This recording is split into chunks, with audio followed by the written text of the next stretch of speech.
beaucoup. Thank you. Thank you so much for joining us. So today you are our conversation number 5, and I welcome you and I thank you so much for your time, Adetunji. Can you just please introduce yourself and tell us who you are? Okay, I am Adetunji Omotola. I call myself an Afro-optimist. I have been based in South Africa for the last plus or minus 20 years. I am a British-born Nigerian. My background is in sociology, communications, and law. I've also been a stockbroker. In my previous life, I've been a financial planner. I am a wine consultant and an African media personality. I'm the founder or co-founder of African Solutions Express. I'm also the co-founder of AfroSpace, and I am the founder of African Wine Circle.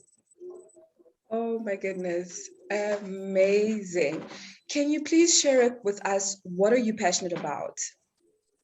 Well, look, as an African, I was born in England, but at the age of 3, my parents, in their wisdom, exported me back to Nigeria to go and stay with my aunt in a place called Ibadan, which is the largest city in West Africa. It's the capital of Oyo State, OYO.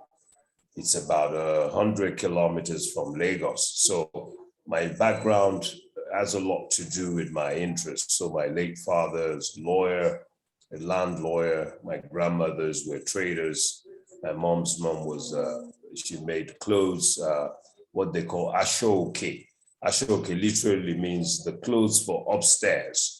So it's not clothes, that you wear every day. They were for occasions, for parties, for weddings, for big weddings, and even for funerals. Almost like the kuntunkuni in Ghana, the black cloth that the Ghanaians wear. But the black cloth is more for funerals, the ones that the Ghanaians drape over their shoulder. I've seen it, yes. One side is open, the other side is covered, they wear slippers and so on. So, but this one is more exotic looking. It's got perforations in it, it's heavier, and it's very, very difficult to make. It takes forever to make it. So my background, I studied, I did arts, so I wasn't a science student. So even though I like chemistry and biology, I think I preferred biology because it was more interesting. You had to do with organisms and plants and so on. So I then did my first degree in sociology. So again, arts, social sciences. And then I went to England where I did my master's in communication. So I've always been passionate about Africa. At one stage when I was about 10, I knew every African head of state by name. Oh, wow. So whether it was Yadema, whether it was Seni Kunche, I'm talking about the late 70s. So I knew all of them by name.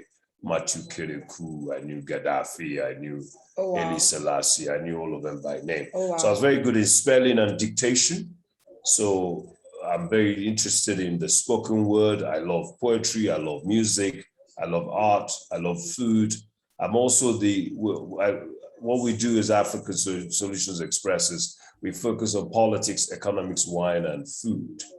So we call it PEWF, P-E-W-F. Wow. So we curate, politics, economy, wine, and food. And the reason why we do that, we found that in Africa, there's a tendency to separate these 4 things. Well, sometimes you get food and wine brought together, but it's not done enough.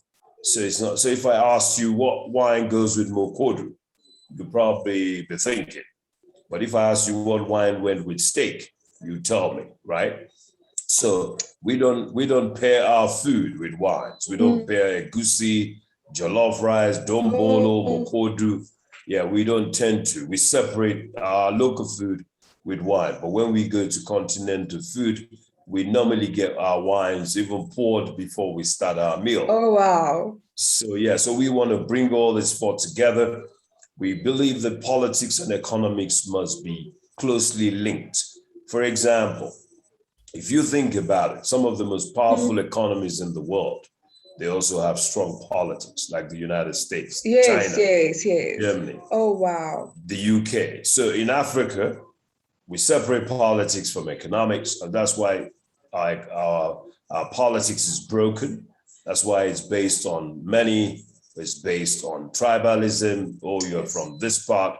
So we separate it from our economy. And sometimes the politicians, because they practice divided politics or broken politics, they're not able to fix the economy because they're meant to be working in tandem.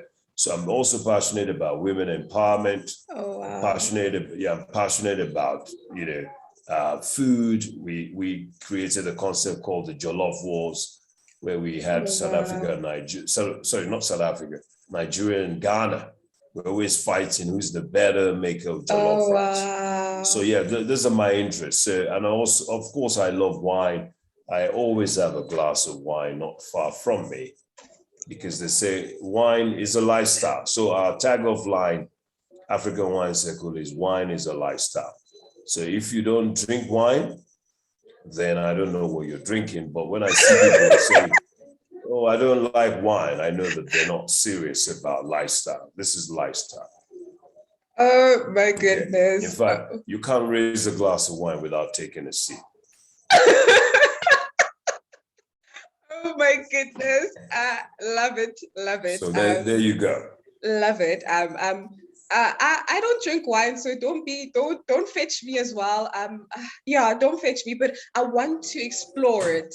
The way you've packaged this, I'm interested. Like, I'm curious. I'm very curious, yes, because I love exploring with food. So why not pair wine with itombolo, because I love dombolo. So yes, I love that. So yes.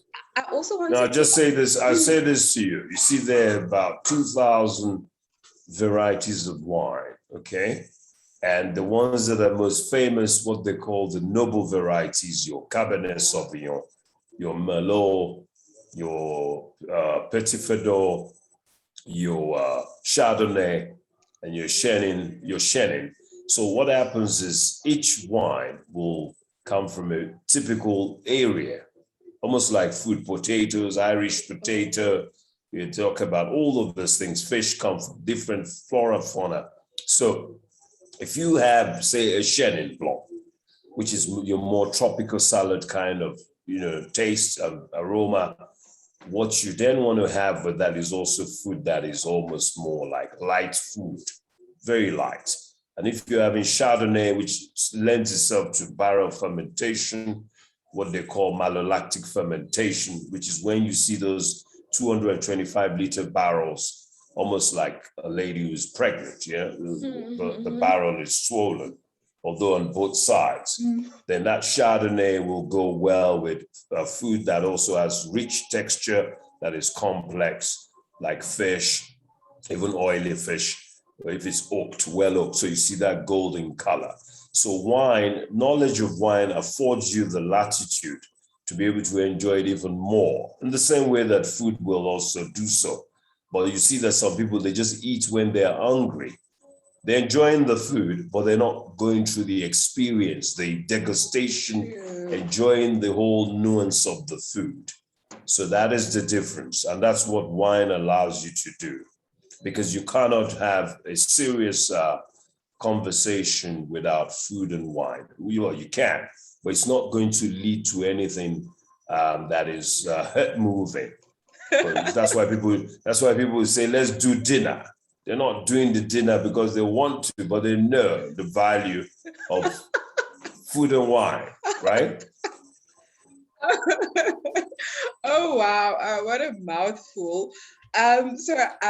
Moving it right along. So I just also wanted to find out, how does it feel as a person who is engaging with trade and politics and economies, seeing how the global unemployment crisis impacts the youth? How does that make you feel? Yeah, look, we are facing a very difficult time. As I said to you, the politics of identity, the politics of bitterness, the politics of winner takes all, where once you're in power, you can grab almost everything. And some people we've seen, even in South Africa, the scandal around the PPEs, the for the COVID, how that has unfolded. We've seen with the Zondo Commission. So the challenge is that Africa as a continent, we also have issues around xenophobia. People are also afraid to travel to countries that they know little about, places like Mali, places like Somalia, where they hear a lot of negative. So when people are sitting down, can you imagine if you sit in your house every day for 1 month? It doesn't matter how rich you are, your life cannot be fulfilled, because by going out, by meeting new people, by seeing different things, by traveling, you see the eyes also get enrichment. You see mountains, you see rivers, you see lakes, you see flowers, you see plants, you see trees, you see animals. So it's the same thing. Africa, we're not doing enough of that because of COVID. So COVID has cut down all of that, but also it's more expensive to travel across Africa. People are sitting in their own local villages and local towns. And if you're not moving, how can you create opportunity? If I didn't come to South Africa, how will I be able to say names like Nomatan Sanka or names like Molebo Gang? Well, so an average Nigerian sees Molebo Gang, you say Molebo Gang, Molebo Gang, or when I used to come here first and I see Fereni King, and I'll say Fereni Jinjin or something, because that's how he looks, Fereni Jinjin, or Fereni Guinea, Fereni Guinea. Yes. So you don't even know that the V in Afrikaans is an F. Yes. So you say ve instead of fe. Yes. Van Riebeck. So Jan van Riebeck. In Nigeria, we say Jan van Riebeck, right? So travel allows you to open your vistas. I talk about the opportunity of currency. So if you are in South Africa, you have the Namibian dollar, you have the Botswana pula, you have the Lesotho Maluti, and then you have the Eswatini Emelange. Now, all of these currencies are almost at par. Well, 4 of them are at par, and then the pula is stronger. But the question is, have you spent those currencies beyond the South African rand? So what will it take you to spend those currencies? You just need to go maybe 3 hours in each direction. But for Namibia, you have to fly for 2 hours. So there's so much through the opportunity of currency that we need to begin to embrace. So if you're an African and you have not spent like 3-4 different currencies on this continent, maybe the cedi, the naira, the pula, then how can you really see the opportunity? Yes, and each country, when you talk to unemployment, you may be unemployed in South Africa, but if you get to Nigeria or Zimbabwe, you won't talk about unemployment anymore because your skills that you have in South Africa might be sought after elsewhere. Some of us, we sit down in Johannesburg, everybody is driving on Jan Smuts and William Nicole and Rivonia Road every day. You're seeing the same people, same things. How does the opportunity come? So if you cross over to Kenya, for example, or you go to Uganda, automatically, because you're coming from South Africa, somebody say, oh, you're a South African. I need this and this from South Africa. And you'll be in Uganda and say, oh, if I take this from Uganda to South Africa, people are going to like this because we don't grow this in South Africa. So that's the thing we need to do more. We got to trade more, got to travel more. Oh my goodness. It's amazing what you said because my second last question too is that how do we encourage the creative economy, or rather trade amongst young people now? Because we see the importance and the value of being creative on the continent as well. So we've got a lot of arts, like you said. Somebody would be like, I like what you have right there. Can you come get it for me in South Africa or whatever? So now how do we encourage young people to shift their focus into the creative economy or look into trade as a way to create opportunities for themselves? Like how do we start that conversation? Because it's a very important conversation, because like we're seeing on the news, we're waiting for countries to be ratified. It's a lot. It's a big conversation that I feel like we're not really promoting it the way we need to. Yeah, look, I think that young people have more advantage. Look, when we're much younger, we use the pen a lot. We write with our pens, right?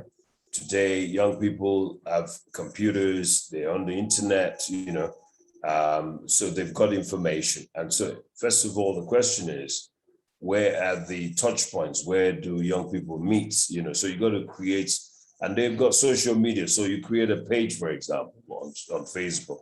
I've got like 10 pages on Facebook, even though I'm not able to be on all those pages. I've got African Wine Circle, Afrospace, Nigeria Diaspora Television. I've got Adetunji Ran. I've got Project Vote Nigeria. I've got so many pages. So if young people can open those pages up, there's LinkedIn, there's Twitter, there's Facebook, there's all sorts of platforms for them, but they must tell their own story. So one of the things we do at Afrospace, we appreciate CNN and BBC, but they wouldn't be able to give us, like CNN is not going to give somebody that is not known 30 minutes to talk about what they do. And where they do so, it's only going to be once a week. Right now, look, we have 1 billion people in Africa. So how are you going to tell 1 billion stories when you only have 52 weeks in a year? So platforms like Afrospace affords us the opportunity to interview ministers in Ethiopia, ministers in Nigeria that will probably never get oxygen on CNN unless they're the president. So that's one. So they've got to create platforms. So they can also have a YouTube channel where they record themselves talking about what they do, and then they can send that link of their YouTube channel conversation with themselves, or maybe with someone else or a group. And also there are lots of universities that need skills that young people have. So most universities always have engagement. They always have conferences. They always have events. So young people have to target those schools of higher learning because there's so many of them and they need the skills because young people are a resource for universities. So you got to target institutions that value young people. And the universities, schools, you can go to a school and say, oh, there's a school in my area. You guys are doing a lot of content. I can help you warehouse it. You have a website. When you do school functions, where does it land? What's your traction, even in terms of your syllabus? The people outside, the parents really know what you guys are doing.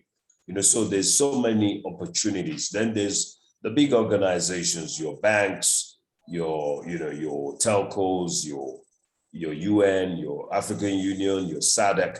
Those organizations, by their very nature, young people can go there and say, look, we want to intern, don't pay us, we will come in, just use us for an hour or two every week, and we just want to learn how the organization works. Before you know it, you're in there. So you just got to look for these bodies that you can easily latch onto, whether it's a reserve bank, whether it's even a Ministry of Education. How many young people go to the Ministry of Education, Department of Education, and say, oh, I'm a young person, I value education, and I'm a creative. I want to help you guys sort out your website, or help you sort out you're not on LinkedIn, you're not on Facebook. Where's the last video or interview of the minister? Why is he not on Facebook? So there's so many ways to do it. Oh, wow. You mentioned also the importance of, social media. Those platforms are very important, and telling your story also is something that's very important that I think is sometimes overlooked by many people, but we take for granted these platforms. And approaching such departments, I feel maybe it's also, we already have this perception that, oh, they'll think that I have a political agenda, so me running there political is fine. Political agenda is fine. Man is a social, economic, and political animal. We're spiritual beings. We're social beings. We enjoy. But you see, the challenge is you got to define your niche. So for me, I'm very political and I'm very into economics. I'm also into lifestyle. That's why I'm bringing all of them together. So if I post, yeah, so you have to bring it together. So if you're commenting, yeah, so if you're commenting about politics 1 minute, you're talking about Chardonnay, people shouldn't be thinking, oh, why is Adetunji talking about Chardonnay or jollof rice or dombolo and talking about elections? So let me give you another example. Kofi Annan. Kofi Annan, he was a political leader. He was also a man who believed in fairness and peace and justice. So he did a lot for elections. He did a lot in anti-drugs program. He did a lot for peace. He did a lot for politics. So you can, like Mandela, he loved children. He's also a politician, right? He's also somebody that loved people from everywhere around the world. So he was a humanist. So, and he had this, he also drew some not so great art, but he drew something, right? At least you can say this is what he drew. Some people were in prison for so long, we don't know where their artwork is. So you've got to engage from where, whatever is in you, you've got to bring it forth. You can't trap your talents or your interests, because people, if you're political, some organization that is political might grab you. So whether it's the Institute for Global Dialogue, it might be the International Institute of Security Studies, it might be the UN. Politics is a live business. It's a business. Politicians pursue a career. They move from mayor to governor to senator to minister. They keep moving around, and one day they become president. So there's nothing to be shy of. But of course, some businesses are not going to want to touch you because if you're very political, but you have to make a decision. But if you have to make a decision and say, you know what, this is what I'm passionate about. Then I need to direct it in a particular route. And if I direct it to that particular route, I'm going to get something out of it. It's when you don't direct it in a particular route that is like you're losing out. So one should never be shy of being political. Oh, wow. I love what you said about directing it in a particular route. You know, it's very important to have focus in what you do as well. Like, I really understand the concept of focus. And this is my last question to you. What advice do you have for any young person who wants to just transform their lives, who wants to see change, whether they're unemployed, whether they're an unemployed creative, but they're just unemployed. They don't know what to do. They've got this amazing talent. They've got amazing ideas, but maybe they are held back by money or, you know, geographical area currently. But what can they do right now just to? Okay. Yes. I always say, Piwe, look, if people who are blind are not miserable, people who are deaf are not miserable, people who are disabled, who can't walk, what should somebody with eyes and legs and hands do? They should be celebrating, right? You're healthy, you're young, you're not sick, you don't have any terminal disease, you have a roof over your head, at least where you are, you're not sleeping under the bridge, you're not in prison, you're not going to die tomorrow. So that's the first thing. So that's a bonus. That you're alive, you got hands, you got feet, you got eyes that function, you got a brain. So that's the first thing.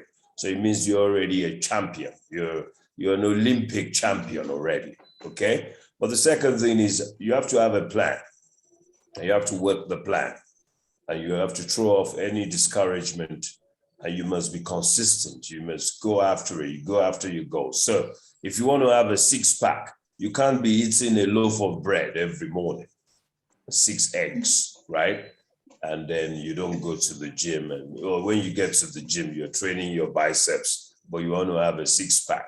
It's not going to happen, right? Six-pack, you have to do a lot of stomach exercises, crunches, and it's very painful because after a while you get tired. So you've got to have a plan. Now, for young people, so let's say, for example, you're a graduate. What did you study?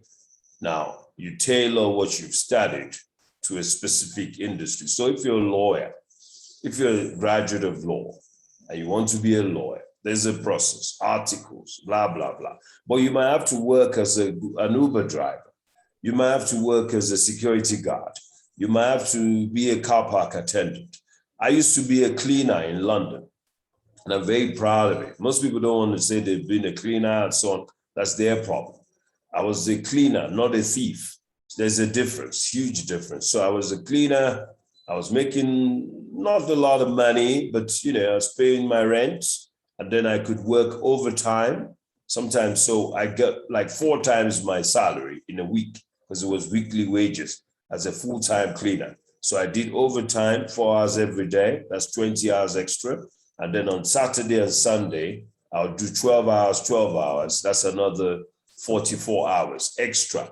And so 44 hours plus my 39 hours became like 73 hours or 83 hours. So you've got to start small. You've got to identify your goal, and you've got to do any job you find that you're good at. I knew that I was quite good at cleaning. I hated security because it's 12 hours and you're there, you can't even use your brain. But with cleaning, guess what? I used to read the Financial Times of London. So when we have breaks of about 10 minutes or 20 minutes, I take, because when you go into the first class coaches, first and second coach is the first class. So I'll always pick up the Financial Times and read it. But most of my colleagues were reading the Sun newspaper, which is like Sunday World. So I ended up going to do a master's. After a year or two, some of those guys, they didn't go further. They were still doing that cleaning job. So you got to have a plan. Oh, wow. You got to have, firstly, you're a champion, and you got to have a plan, and you need to be consistent, and you find an interest that is along what you studied. So, oh my goodness. Thank you so much. Yes, and don't be afraid to do any job for a short while. But don't be worried about whether your friends are going to see you and so on. Don't worry about anything. Just carry on doing what you want to do to get to where you want to go. And sometimes they say you don't go straight, you go left, you go right, but you're still going forward. Oh my goodness. Thank you so much. Ngiyabonga kakhulu. I guess you know that the Siyabulela. Mina mina. You the one. You the one. Yes, sir. And in Afro space, when we are saying goodbye, we don't say thank you. We say bye-bye in 3 Nigerian languages. So Odabo, Segobe, Kachifo, Kachifo. Yes.